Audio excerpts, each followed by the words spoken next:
In the Dhammapada, Buddha warned us about the dangers of seeking status. He wrote, "And if ever to his own harm the fool increases in cleverness, this only destroys his own mind, and his fate is worse than before. For he will wish for reputation, for precedence among the monks, for authority in the monasteries, and for veneration amongst the people." According to Buddha, seeking status destroys our mind. A mind that's destroyed is one that makes us think thoughts that prevent us from getting stronger. It's a mind that stops us from growing.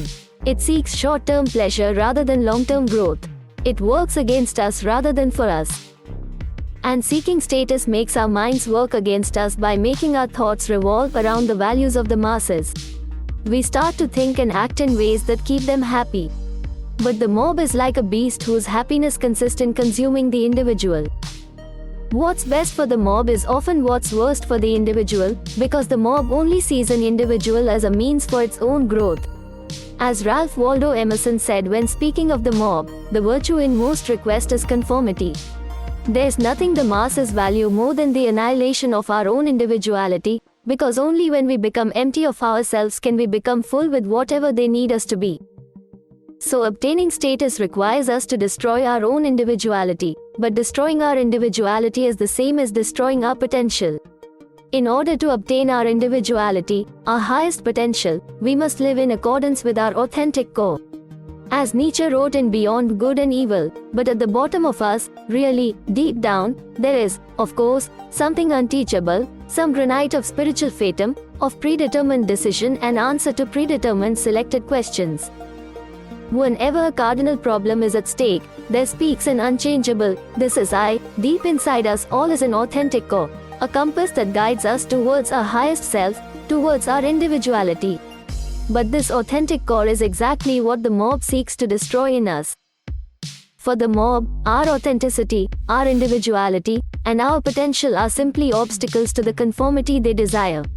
So seeking status destroys our mind by making our thoughts revolve around conformity to the whims of the masses and the destruction of our own authenticity. But the Buddha gives us a way out of this dilemma.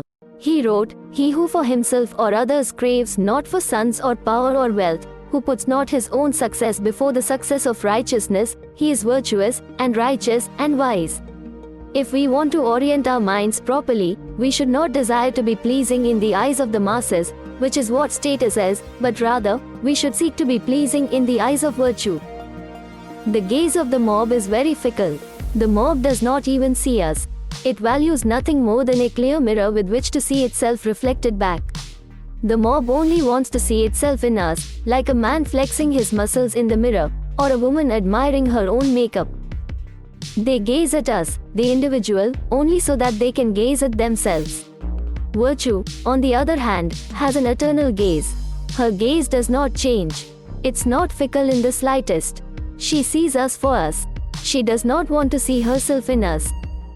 She wants to see the strongest and most beautiful version of us and admire it. She has nothing to gain by staring at us, but we have everything to gain by being beautiful in her eyes. A mind that seeks to be pleasing in the eyes of virtue will find fruitfulness in its thoughts.